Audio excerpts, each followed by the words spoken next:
together with me today. Lift up your voice and boldly say, we are the ones we've been waiting for. If the dream of your highest calling be the hope of a new day dawning, we're the ones who can make a difference. Let's stand together. Share your gifts with the world that's waiting for a change that we're all creating. It's a moment for our greatness. Let's stand together now. Hello, everyone, and welcome to AGNT Speaks. It is a delight to gather together in consciousness with you right here and right now in this time and space, at this point in your life and at this point in our collective experience. We are here as your leadership council from the Association for Global New Thought. And we're here for a conscious conversation and a mindful moment every week, bringing to you spiritual principles, spiritual practices to help you show up for the world within you and the world around you in conscious and mindful ways. So it is my delight. I'm Rev Erin McCabe, and I serve at Unity Village Chapel on grounds at Unity Village, Unity headquarters. And it is my delight every week to host these conversations and to be with you right where you are. There is never a lack of something to discuss, never a lack of something where we can benefit from applying principles. So I'm just really grateful that our AGNT leadership team and friends of AGNT come together for AGNT Speaks. And I want to give a shout out to the New Thought Network for hosting us. So the New Thought Media Network is hosting AGNT Speaks now.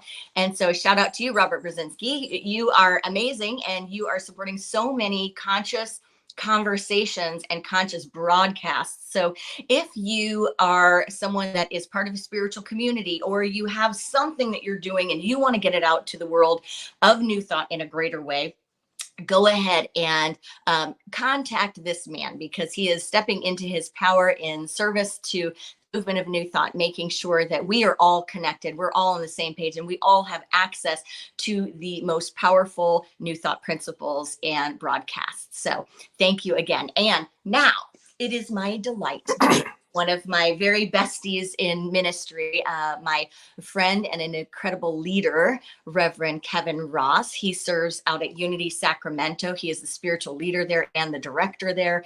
And he has an incredible community, and they're always involved with something, and I would say they're always involved with something big, but this man is a mover and a shaker. If you've heard him, if you've looked at his books or studied his books and his work, you know that he was born and bred in Unity. He is a student of Johnny Coleman. I lean on him myself, and just in the last months, my spiritual community was impacted by some of the gifts that he gave me. And so I shared Rev Kev, I shared in one of my recent talks about your comments to me on I am with you and for you, and how impactful that was for me. And I have heard people talking about that since, that it really hit home for them, and that they're sharing that message with others that are important to them. So I think we all need that these days, right? There's a lot going on, and people are finding it challenging to stay focused on principle, to engage in spiritual upliftment so that they can be grounded and centered, you know, from what we hear on the news to what's going on in people's private lives. I don't know, you know, what you have going on right now and what you're present to in people's lives, but there are a lot of folks that I know, especially lately, that are just going through those very impactful moments that are very, very challenging, both personally and collectively. Absolutely, Rev Erin. And you and I would know, and people like us who are in ministry are on the receiving end of that freight train of the after effects of the pandemic, because people come to see us and share and unload and are in search for ways and tools and tips. And so yeah, it's super challenging to be in ministry right now. We are, and it was super challenging to move through the pandemic in ministry, holding a community together, the spiritual community, and then the larger community, and then the family. So all of those dynamics were a big opportunity to not just practice, but the practice met the moment of truth. The pandemic was that thing that we had been practicing for. So all the years of praying and meditating and studying and having these conscious conversations met with a real moment in time where we were called to be the thing. Yeah. And I'm finding that there is an onslaught of of opportunity to be the thing. The problem is many of us don't have backup support. So if you're a leader in ministry right now and you're on the front line serving and trying to be in that caring community and cultivating care and getting your arms around folks and standing people up, who ministers to the minister? Who's holding your arms up? Who's being your Aaron, so to speak? And so that's where I find myself. I'm blessed in some ways, but it's still very challenging. It's still very challenging. I hear you on that. I've experienced the same thing, and I think as spiritual leaders, we don't often share that too much because our focus is to support others, not to kind of go get ourselves support. And with everything that's happened in the last 2 years, there's so many communities that have been hurt, so many frontline workers that have had such intense challenges that I would imagine most spiritual leaders have not really shared their own experience of how challenging it's been. But I have read a couple of articles and they brought me to tears because they really resonated. And it's not something that I would share or post. I shared it with my board, but it's not something that I share or post because I, wouldn't want to invalidate someone else's experience of struggle. Yet what we're talking about is self-care. What we're talking about is self-care and also self-care in extraordinary times. And that's for each of us in whatever roles that we play. And certainly as spiritual leaders, it's an interesting thing to navigate because I know so many that, and this article said it right, that it's like after 2 years and going in, and reopening. And I know you recently reopened, right? The Sunday Yes, door. Yeah. yes. And it's like there's all this energy of, oh, this is great, we're back together, let's get back to everything immediately and let's just power it up again like it was. And many of us have entirely different staffs. We have different slates of volunteers because of the circumstances around the last few years. The volunteers have shifted. Some people have relocated and changed their lives. Some people have become less involved, all this stuff. And so really there's so much shift and also the dynamics as far as different things like finances or ministry dynamics have shifted. And so it's really this reinventing. And for a lot of ministers and leaders, and I've heard this as well from, very good friends I have in the medical community, is that they're feeling wiped out. Like they're Well, feeling come like, on, Rev. Come on now. Let's just face it.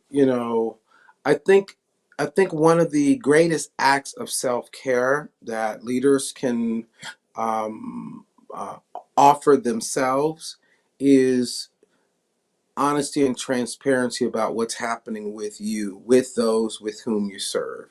I think it's fair for them to know I'm having a difficult time. I think it's fair for them to know I could use more support around me. I need your prayer support to continue. We sit in the front seat of the cockpit of the 747. We see the lightning and the clouds, and by the time they feel the turbulence, we saw it coming. So there's at minimum a double impact of how we are um, um, how we experience things in these times. And so absolutely, I think it's important that we break that fourth wall, right? We break that wall so that we become more relatable to the people that we serve. And in becoming more relatable to the people that we serve, people can then tap into their own authenticity. Again, it's always about modeling. It's always about modeling. What are we modeling? We're modeling vulnerability. We're modeling, in the following the master teacher who said, "Of myself, I can do nothing." It's coming to that place of myself, I can do nothing. And in my own life, I'm very present to the fact that I need more tools. And I think I'm pretty good at what I do and all of that, and I need more tools. Right? I have run out of making it up as I go along. I am done with that. There comes a point where it's time to retool, refill, refuel in order to lead in a world that has changed. In my experience, I'm now ordained, and I know it might be shocking to you, but just given how good I look, but I've been ordained for 21 years. Okay. And the world has changed any number of times from the point of the ordination. And when I was ordained, I was more than prepared for the world that I entered at the point of ordination. Right. Then I But was ordained there weren't even websites then. Like you didn't even really have a website for a church. Come on. Right. So, and then I was ordained a second time. And after the second ordination, the world changed again. I was in 2016. It's 2022 now. So the preparation that I had for ministry at that time, it's adjusted, it's changed. The world's changed significantly, of course, with the pandemic. So, and the demand for spiritual leaders has increased exponentially. And yet, how equipped are we? People have decreased, though. The number of people in ministry has just been the floodgates leaving. Yes, and it didn't make it easier. If you're leading a community, it didn't make it easier. And if you're engaged in community in the ways that I am and you are, you're still interacting with the larger world. It made it harder. Actually, the pandemic made it harder to be in ministry because we had to, as you were talking about earlier, reinvent everything and still hold a center of inspiration for the community that was a part of, every week, and then the larger city and state and country where we make our marks. So I believe right now, leaders who want to thrive need to cry uncle. Like, this is hard as nails for us. And if you want us to continue to be present and available and in front leading, support us personally. In personal ways, see to it that we have what we need to lead. There's a willingness there, you see. It's never not the lack of willing, but reframing for our congregants and our communities, our humanity, and letting them in to see that, I think is a big first step. It doesn't take away from the fact that we operate with principle. It doesn't take away from the fact, but you know what? Somebody even helped Jesus carry the cross. Okay, if we want to get literal for a minute. Made dinner together, had a dinner together. Yes. So it's that part of it. And yes, for me, we're just coming out of Resurrection Sunday, so Easter services were off the chain. It was big. It was all of the wonderfulness that we would have hoped it would be. And to maintain that momentum, right, we're going to require a whole lot more support. because now everybody's on fire. Those that we had a great service and we had great music and we had all the great reunion, kind of family reunion experience that you would want. And this was like our third service being reopened. And congratulations. Thank you. And so the next step is, how do we sustain that? So what we've done and are doing, we've created a futures committee. And the Futures Committee at Unity of Sacramento is looking at, what does ministry look like in a post-pandemic world now? What are the needs for ministry? What makes us relevant? Um, what what role should we play specifically as our community? Geographically, what's the footprint that we're going to have given what we know about the world that we're living in? What types of leaders do we need to summon? What things do we need to deem obsolete? Right? Like, That's you know what huge. I'm saying? You know what That's I'm saying? huge. Like what Yeah. wasn't working before that we no longer will reinvest our energy, not whether or not people want it, but it wasn't working. Like people weren't sourcing it because, we talked about self-care. We're talking about, supporting leaders, and that's everyone that's a leader. If you want them there, find out how to support them, whether they're a doctor that you go to, whether they're a minister, whoever it is. But those things are critical. And then support what you want to have thrive, because a lot of times we say we want something, we say we want a church open, we say we want an event or an activity, but then we don't put our money there, we don't put our service and our time there, we don't put our prayer and our intention there. We want someone else to do it, and we got to take a look at that. I think the energy has to be invested in what is working and what is not just wanted but sourced. Yeah, and I think your point is spot on, and and right now, you got to make it about the leader as well. The person who is going to lead these changes has to be considered as an essential worker, and ensuring that your mental, emotional, spiritual, physical well-being is needed. If there's this pause that leaders need right now, I mean, they're just a pause, Right. and it's important to have the community understand that this is necessary in order to move into our next iteration. Unlike many of the corporations who have, vast budgets to And record profits during this e- time. exactly.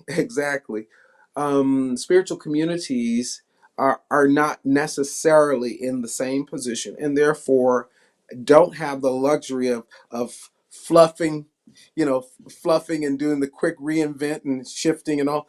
So Right. it takes time. And And I like, say, don't always have a backup, don't always correct. have, like right now I have me, and I have people I can call in, but I've had all sorts of staffing changes. So Yeah. I Yeah. feel a little bit like I'm a little island. I have incredible volunteers and all of that, but like you said, it doesn't always feel like you can take that pause. Like it doesn't always No, but like this is so what leadership looks like now is inventing a future that never was. And so if the spiritual community is to exist, this is how we frame this. If it is to exist, leaders will need to be healthy in order for that existence to occur. So we get to pause, we get to stop, and that comes from the leader to announce. And you inspire the rest of the leadership to get that. But I'm telling you, we experience in our own movement 50 retirements or resigning, and several churches closing. Okay, don't 50 people. Something is off about that, right? That means that leaders, spiritual leaders, are tracking with the same statistics in the greater secular world, if you will, where we're experiencing this great resignation. So when Mhm. you have spiritual leaders coming into a post-pandemic world saying, I'm out in mass, and that's not just within our movement, that's across Yeah. America in mass, we have to pause and say, wait a minute. If these people who have been willing to serve for 5, 10, 20, some 50 years, devote their entire lives, are no longer willing to press forward, a serious reevaluation gets to occur as to how to best support and buttress leaders for the world that's coming, the world that is, and now the world that's coming. And I demand that. I absolutely demand that, because I believe that it's necessary for me to, when I leave my community on a daily basis, I get to come home to a family. And when I come home to that family, their expectations of me for my family. And I want to be in a healthy way, to be present to my family and other things that I care about in my life. And so leaders get to be vocal and advocate for themselves at this time, for the health, for their own health, but for the long-term health and well-being of the spiritual community that they serve. And you're right, because I mean, as far as modeling, where else but in spiritual community can you model what we can really look like when we have a profession, a job, work, whatever it is, so that it can be healthy? Like, we can't look out at the world to see how that's done in healthy ways, because all we see all over are dysfunctional systems, people overworking, people not living according to their priorities and their values, people feeling like their worth is based on their productivity, all of these things. And when I look back at the last couple of years, there's no way to make up the time that was felt critical. It felt like urgency. Like, for me, it felt like I have to be there, on all these Sundays. I have to be with my people. I have to keep trying and figuring out how we're going to do this. I have to look at that. I have to support here. And so it felt like, I couldn't pull back at all, and do some of the self-care that I needed to do. And then you get to here and it's like, well, you can't quite catch up. Like, you can never quite make that up. So all you can do, like you said, is stop in one moment and figure out what is healthy from here moving forward. And I know for me, it's a big challenge. Like, I did, what you said multiple times, as far as, letting my board know, I need help. I can't feel alone here. I need your help. I need them in these ways. I need support. I told my congregation, I told my community, and, and now I'm finding too that I'm just looking at how I do life and trying to work with myself on, I think you said it to me, someone else's urgency is not your emergency. Did you say that to me? Like, Yes. don't let someone else's urgency be your emergency. And I'm not talking about pastoral care and spiritual community. I'm talking about the onslaught of things that constantly come at you, that are vying for your attention, that everyone else thinks is a priority, structurally, behind the scenes, staff wise, all that. And for me, I'm really working on having that as like a mantra, and bringing it back to me to really ask, like, is this an emergency? Is this urgency?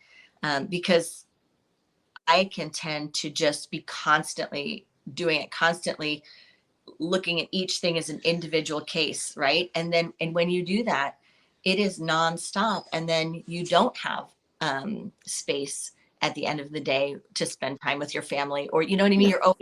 You're Yeah. always distracted. You're always pulled into something. You're always on your phone. You're always responding to something. So I'm working on telling everyone, okay, these are my contact days. These are the days that, unless it's urgent,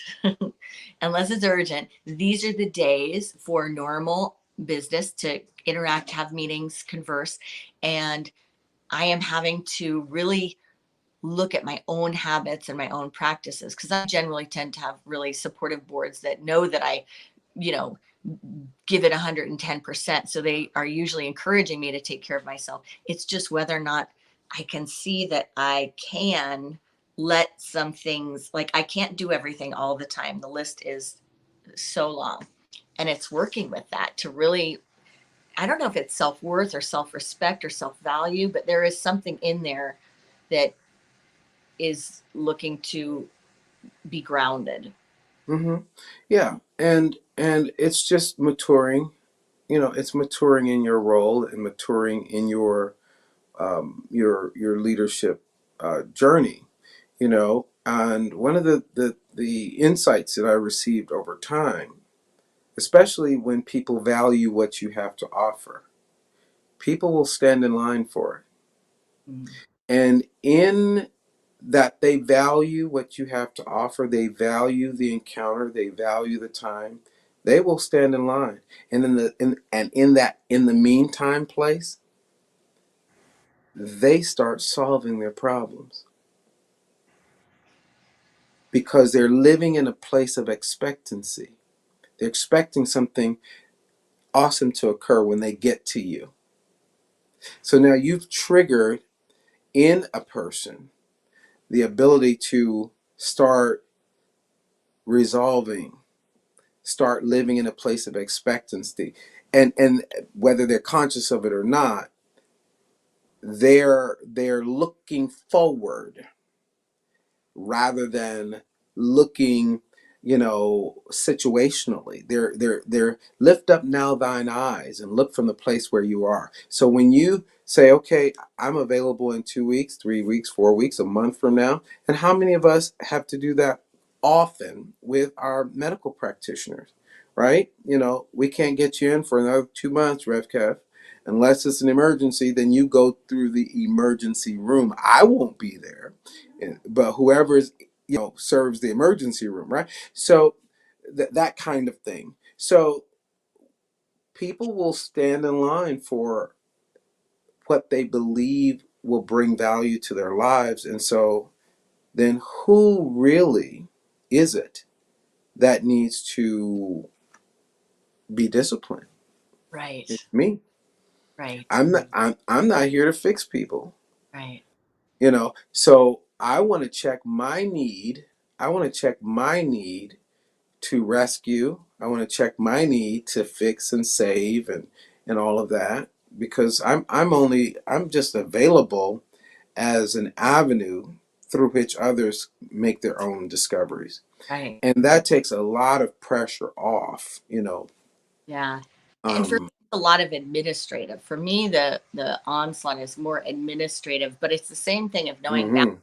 discernment, and like, does this really need my time right now? Because a lot of times it'll be like, here's all this administrative stuff, but there's a person. So it's like I always go like, okay, I can drop it when there's a person, but when there's not a person that needs me, I can consume my own time with the administrative stuff. And Eh, eh, I have had experiences where how many years have you been in ministry now? 15. Okay, so at 15 years in ministry, it's time to redesign that if you choose to have longevity. So, like, administrative is maybe that's 5% of what you do, Oh, because I'm that's holding that that. vision. Kevin, yes. Let me tell you, but this is in as much as we are influencers and everything else, we are not enslaved. We are powerful creators, manifestors, and all of that. We tend to, as leaders, prioritize ourselves last because of this kind of sacrificial sort of model we've been handed. And when we walk away from ministry, we walk away taking with us memories, but not much more than that. And so it is critical that we educate our communities on the real value of our presence in ministry. And the real value of your presence in ministry there is not, how much paperwork you can push and how many meetings you can organize and all of that. That is not why I would come there to see you. You know, I'm coming there to see your gifts shine in the brightest possible manner, the ones that they really sought you out for. And so reinventing yourself and in a way of self-care may look like I do 5% administration and the rest is ministry and congregational care. And so let's figure out how to have that happen, Right. and I Right. would make that a priority, Yeah. right? And what shifts need to occur, what funds need to be raised, what plans need to be hatched, whatever that is, so that you can get the absolute best of me. That's You good. and I've preached this to myself in Yeah. order to, be where I am at this point. Um, so that it's like as much as I love my board, I know when we open the doors on Sunday morning, people are not coming there to meet my fantastic board.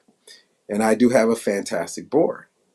They are coming to have an experience that will awaken them to their divine nature and charge them to be a force for good in the world.